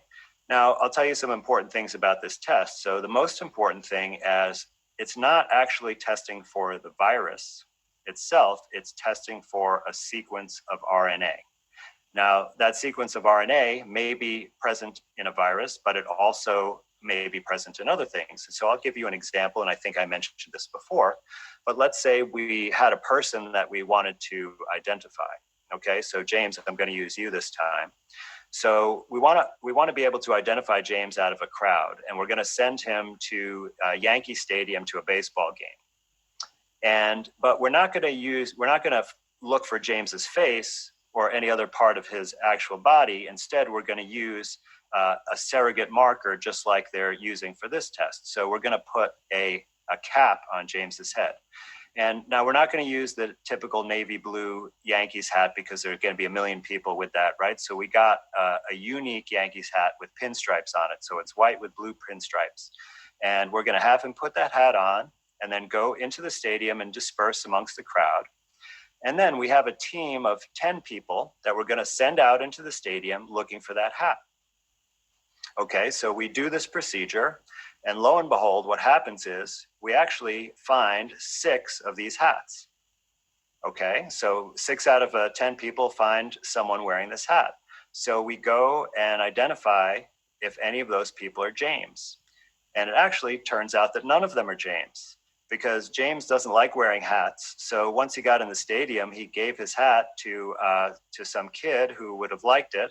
And that was one of the 6 people that we found. So you see that when you are looking for something that's not exactly the thing you're looking for, but it's something that's associated with that thing, you have to really understand the relationship between what you're looking for and that thing. So in other words, we had to ask James, will you be comfortable wearing this hat the whole time, right? And then we also have to know, did other people buy this hat, or is this a one-of-a-kind hat, right? So you can see it can be very misleading. We can get a lot of false results by using this type of method. So in order to mitigate that, and by the way, this concept was just drilled into us in medical school, that whenever you're evaluating a new test, that you need to compare it to the gold standard. And that's how you know if it's actually valid. So with this COVID-19 test, there has not been any gold standard test that this has been compared to, because the supposed COVID-19 virus has never been purified and visualized. So in other words, if we were able to take people who are ill with this pandemic pneumonia and take their lung fluid, and from that purify out a virus particle that we could identify, and once we purified that, we could actually take the genetic material right from that particle, so we know that it came where it came from. We know it didn't come from anywhere else, because now we have a pure sample of only these particles. Then we would be able to have a gold standard. And so the way you would test this PCR is you would have a group of sick patients, and then you would have a control group of healthy patients. You would perform the gold standard test, so you'd be able to identify the virus out of each of those patients. And then you would compare the results of the PCR test to that gold standard. And that is really critical, because it would allow you to determine or calculate an error rate, because no test is perfect. It's also very, very important that you have that control group, because that control group would not have the virus present at all, and would also should have a negative PCR test. And that's very important in order to help you calculate these error rates. So one example of a type of error that I think we'd be very concerned about with this test, because we don't want to be mislabeled as being positive for this alleged virus and then risk being quarantined or perhaps even detained. So we want to know the accuracy. Now, there was a paper that came out where they had to estimate the false positive rate, because you can't calculate it since there's no gold standard to compare it against. And they actually reported an estimated rate of 80% in people without symptoms. So what that means is, if you got tested, let's say you were exposed to somebody who tested positive, or you traveled or something like that, and you want to get tested, or you're asked to get tested, there would be 4 out of 5 times that there was a positive result, there would actually be no illness. All right, so my man, this Dr. Andrew Kaufman, he's just got some interesting conclusions after he's looked at different aspects of this virus. That's about right. So I'm going to tie this all together everything I've told you tonight into what I think is really going on here. So what I think is happening is that, first of all, as I've reported quite a bit, there are really not pandemic levels of people getting sick and dying from whatever's going on. The numbers are far less than a typical flu season. However, there clearly are some people who are getting sick. What I believe is causing this illness is that there is some kind of insult that occurs that causes the damage, and then there is a reaction to it, which is the production of exosomes. And when we are testing for this supposed virus, we are actually testing for these exosomes, which confirms that there's some kind of unhealthy process going on in the body. Now, I talked about the things that can cause production of the exosomes, and I believe that those represent the cause of the illness. And I think that the possibilities are that there is some kind of poison. Certainly, there's lots of precedent for a pneumonia-type illness coming from inhalation of toxic substances. There could be the stress and fear could be the cause. It could represent a regular flu or pneumonia or even a bad cold, and whatever causes those would be the same cause. And lastly, electromagnetic radiation could certainly be a cause as well. There has been a major proliferation and installation of new 5G infrastructure. And there's certainly evidence known that 5G can have adverse effects on one's health, including damaging DNA. And that evidence actually comes from Los Alamos National Laboratories when they've studied microwave and radiation like they use in the body scanners in the airport. And I think it's quite possible that there is not one toxic exposure, but there could be different causes of this illness in different areas, or perhaps even in the same area between different people, that this may not be a uniform cause of the illness, but it does cause a similar constellation of upper respiratory symptoms. And these symptoms are not extremely specific. All of these illnesses, I could list off probably 20 different illnesses that would cause a cough, possible shortness of breath, a fever, and suppress your white count. So there could be several different causes of this, but I do not see any conclusive evidence whatsoever that there is any virus. And certainly you could see that the exosome and the virus are essentially indistinguishable from each other. So let me just reiterate that. So there is some sort of insult or toxin that you're exposed to, it causes illness, and then that stimulates your own cells to induce and produce and put out these exosomes, because they will send the important signal to your body on how to handle this problem. And part of that is they will actually eat up and, like a sponge, soak up these toxins so that they can be safely removed from your body so that you can recover. So what I'm saying is that COVID-19 actually are exosomes and not a virus that invades your body from the outside. It comes from within your body to help you, and it's a reaction to the real cause. So I find it interesting that these are things that the doctors are saying. This is Dr. Cameron Kyle Seidel, ER and critical care doctor from New York City. 9 days ago, I opened an intensive care unit to care for the sickest COVID-positive patients in this city.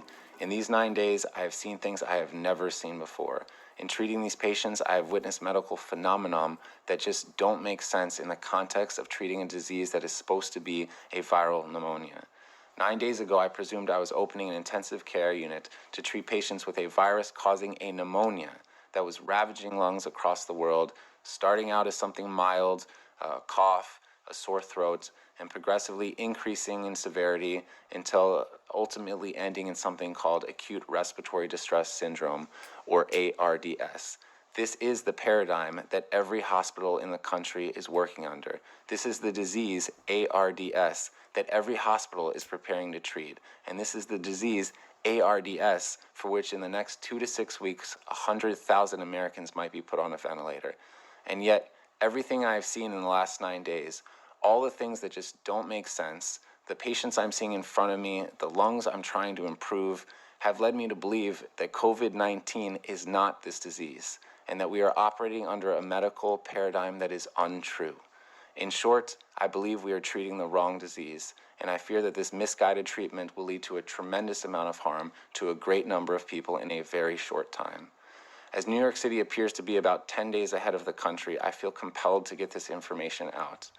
COVID-19 lung disease, as far as I can see, is not a pneumonia and should not be treated as one. Rather, it appears as if some kind of viral-induced disease, most resembling high-altitude sickness. It is as if tens of thousands of my fellow New Yorkers are on a plane at 30,000 feet and the cabin pressure is slowly being let out. These patients are slowly being starved of oxygen. I have seen patients dependent on oxygen take off their oxygen and quickly progress through a state of anxiety and emotional distress and eventually get blue in the face. And while they look like patients absolutely on the brink of death, they do not look like patients dying of pneumonia. I have never been a mountain climber, and I do not know the conditions at base camp below the highest peaks in the world. But I suspect that the patients I'm seeing in front of me look most like as if a person was dropped off on the top of Mount Everest without time to acclimate. I don't know the final answer of this disease, but I'm quite sure that a ventilator is not it. That is not to say that we don't need ventilators. We absolutely need them. They are the only way at this time that we're able to give a little more oxygen to patients who need it. But when we treat people with ARDS, we typically use ventilators to treat what's called respiratory failure. That is, we use the ventilator to do the work that the patient's muscles can no longer do because they're too tired to do it. These patients' muscles work fine.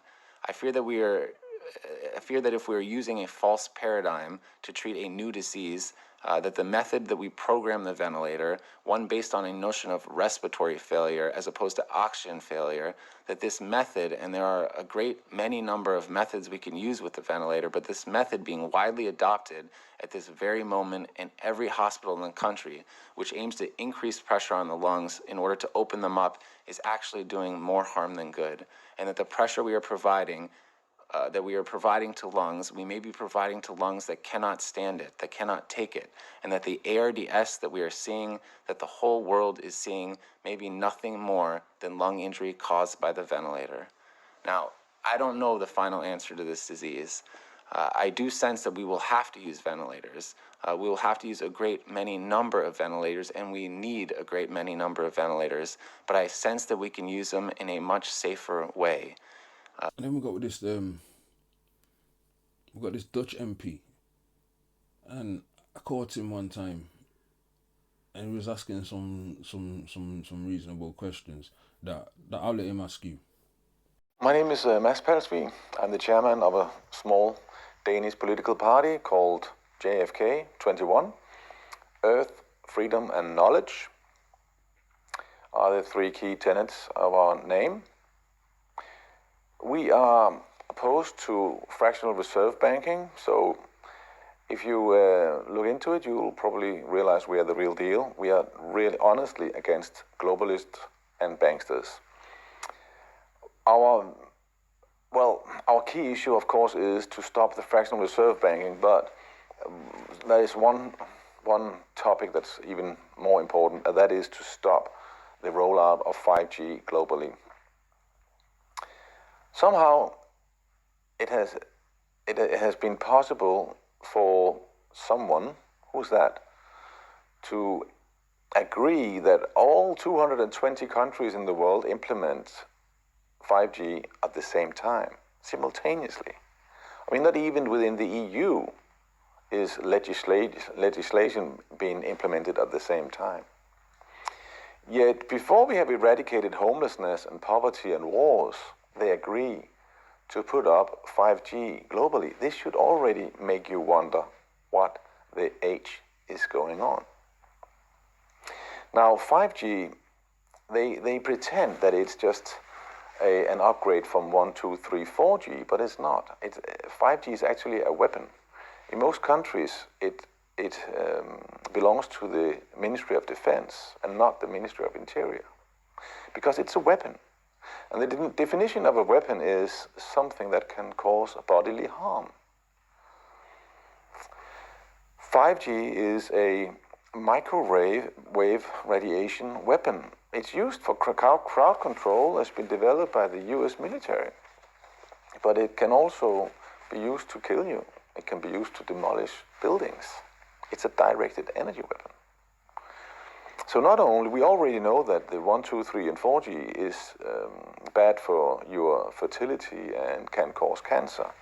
But 5G, it actually also changes your DNA.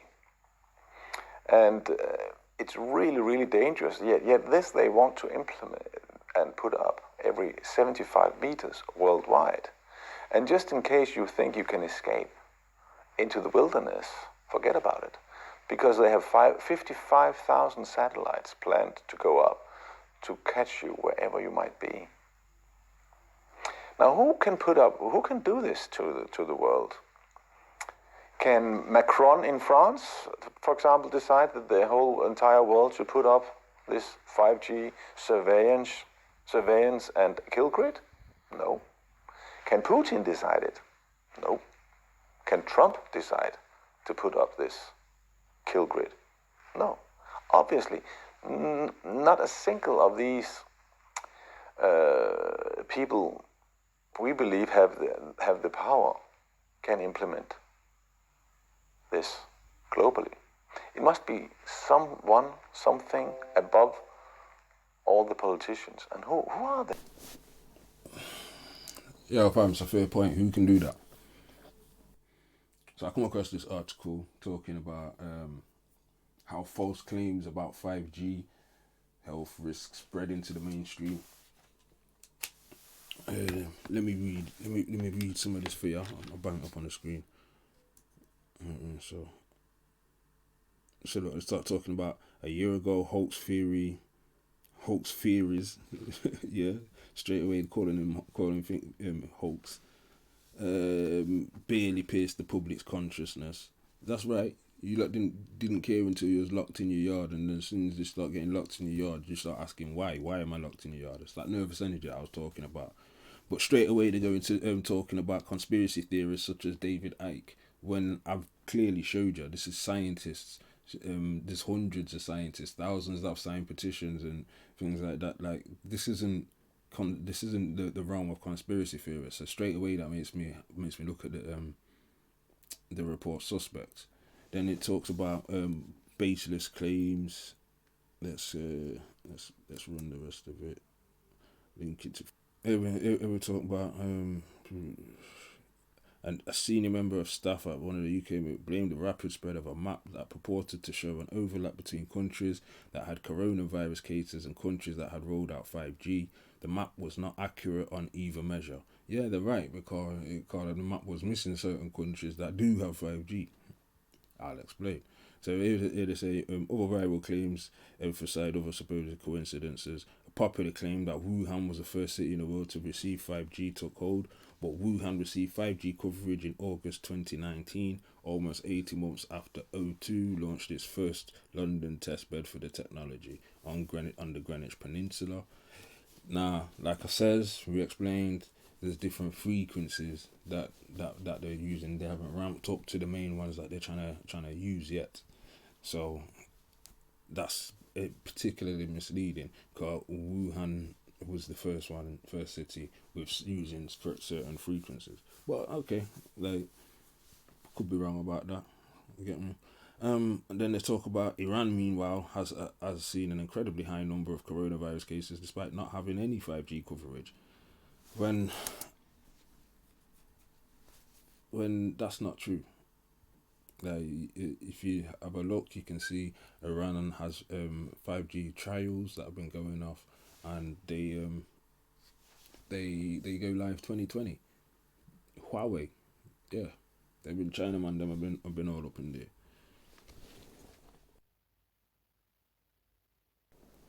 So let's see what they say. Correlation falls apart.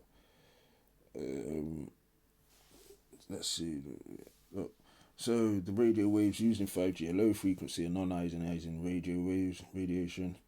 These are the opposite. Well, no one's not talking about ionizing radio waves. Yeah, again, we've already explained that low frequencies, 24 hours on a low frequency, it started to destroy DNA. So that's out the window, what he's talking about. Likewise, radium viruses don't travel. No one's saying radium viruses are transmitted in the same way. And look, them here, look, it hasn't hit countries like Iran, India, and Japan, where 5G isn't even in use yet. Okay, so then we have a look. Let's Google this. Okay, so Iran finishes preparations to launch 5G internet, and that's coming from the minister. And let's see, look, in the next Persian calendar starting late March. So Iran has got 5G because they're obviously gonna have to trial it before they roll it out. So they're looking to go live March. Yeah. Let's have a look on this one. 5G trial. Yeah. 5G in Iran. Also signed agreement in 2017. Yeah. And said that they're available in Iran in 2020. Yeah, and that's a date that I see on quite a few of them. Let's have a look. Let's 5G trials in India. Yeah.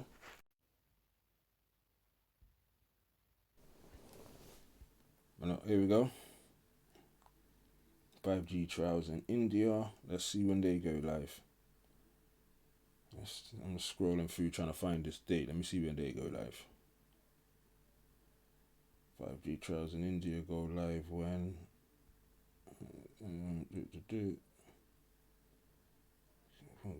Come on. I want to see a date. Oh, here we go. There we go. Trials will be held in January 2020. Okay, 5G trials in Japan. Planning a full 5G launch in 2020. Okay, let's do Africa.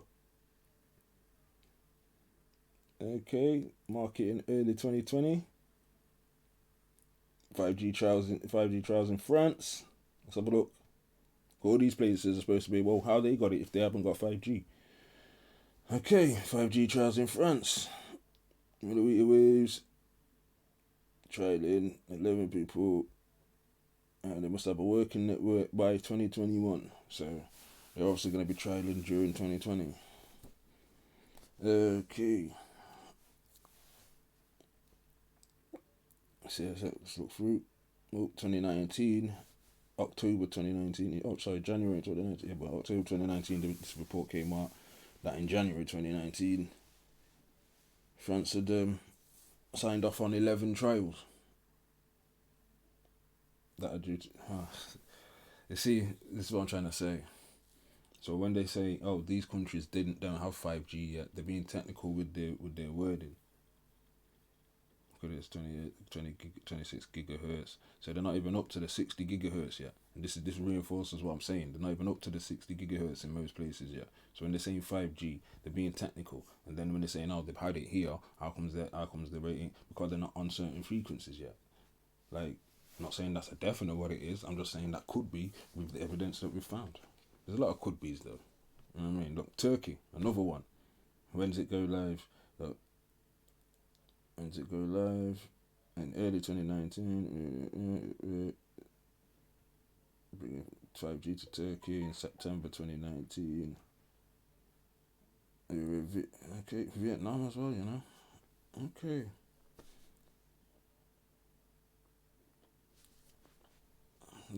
Yeah.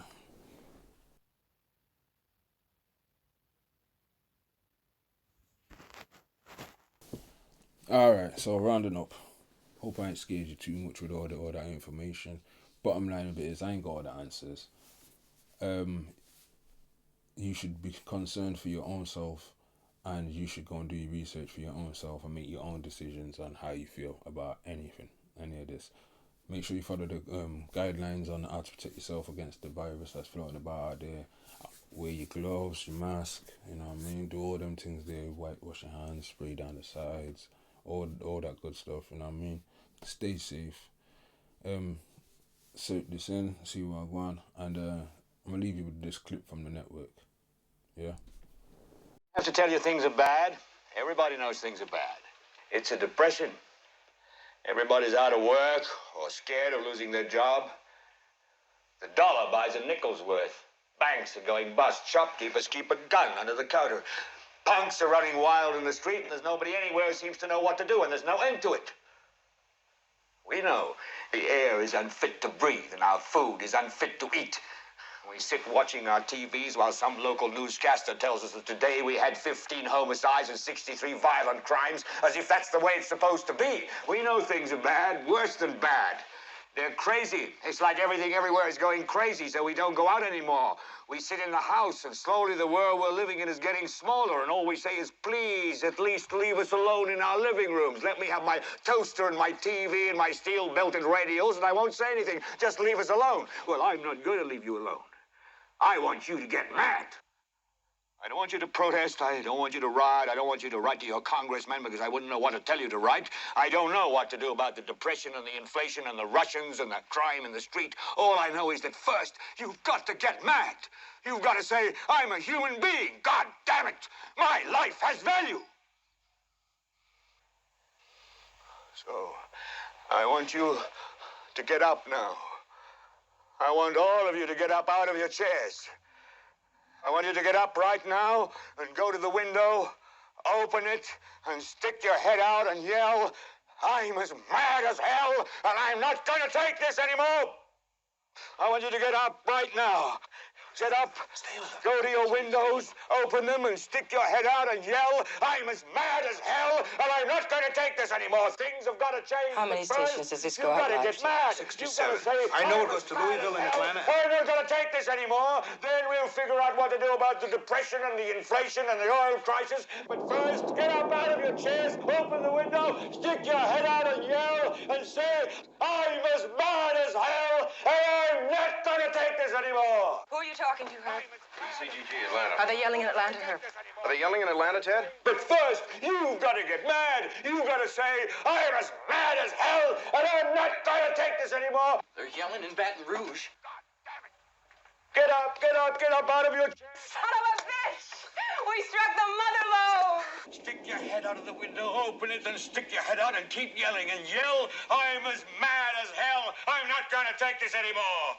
Just get up from your chairs right now. Go to Where the you window. going? I want to see if anybody's Go yelling. to the window, open it, and stick your head out and yell and keep yelling.